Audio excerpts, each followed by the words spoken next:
नमस्कार, व्ही न्यूजच्या विशेष बातमीपत्रामध्ये आपले सर्वांचे सहर्ष स्वागत आहे। शेतकऱ्याचे मूग आणि उडीद हे पीक नुसतेच विक्रीसाठी बाजारात दाखल होत आहे, मात्र शासनाने ठरवून दिलेल्या हमी भावापेक्षा कमी भावात शेतकऱ्याचा शेतमाल कृषी उत्पन्न बाजार समितीत खरेदी केला जातोय।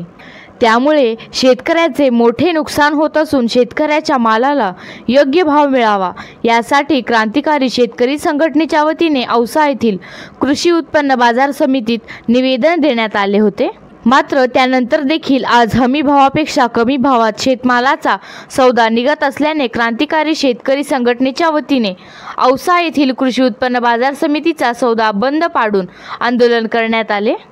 शेतमालाला योग्य भाव द्यावा, अन्यथा क्रांतिकारी शेतकरी संघटना आक्रमक भूमिका घेईल असा इशारा यावेळी देण्यात आला। आज क्रांतिकारी शेतकरी संघटनेच्या वतीनं औसा बाजार समितीतील जो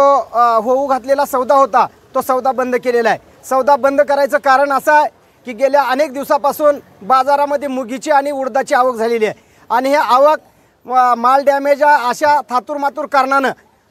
हमी भावापेक्षा अतिशय कमी भावानं शेतकऱ्याचा माल खरेदी केला चालला आहे आणि खऱ्या अर्थानं शेतकऱ्याची इथं लूट चाललेली आहे। औसा बाजार समितीच नाही तर महाराष्ट्रातल्या सर्व बाजार समित्यामध्ये अशा पद्धतीचं अतिशय दुर्दैवी चित्र आपण सगळे पाहतोय। खरं तर महाराष्ट्रामध्ये बाजार समित्याला शेतकऱ्याचं मंदिर, पवित्र मंदिर समजलं जातंय, मात्र शेतकऱ्याचा दिवसा ढवळ्या त्याच्या खिशावर जर दरोडा या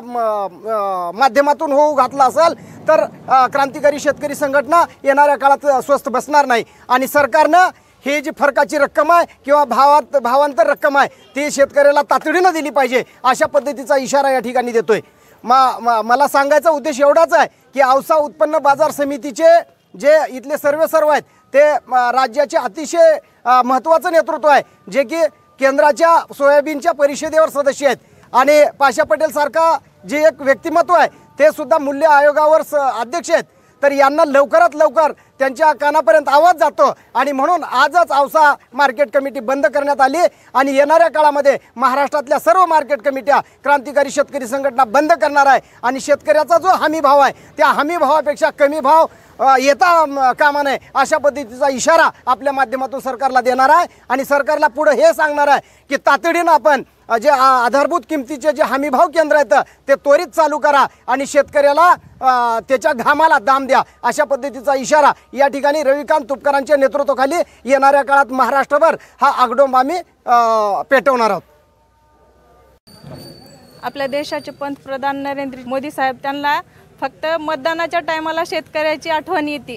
आणि जेव्हा शेतकऱ्याच्या घामाला दाम मिळत नाही तेव्हा हे सरकार झोपी जातं। आपले देवेंद्र भाऊ त्यांच्या नावातच देव आहे, मतदानाच्या टायमाला भल्या मोठ्या घोषणा करतात आणि आता जेव्हा भाव द्यायचा आहे तेव्हा त्यांचा हमी भाव एक आहे आणि त्याच्यापेक्षा कमी भाव शेतकऱ्याला देतात। तर असे का करते हे सरकार? शेतकरी एक कणा आहे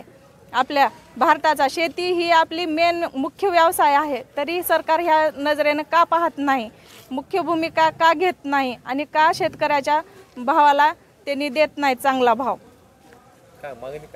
आमची मागणी हीच आहे की मुगा उडदाला आणि सोयाबीनला भाव वाढवून दिला पाहिजे आणि अगोदर 6000 होता, कमीत कमी 8000 तर त्यांनी भाव द्यावा, उडदाचा भाव वाढवा आणि शीतल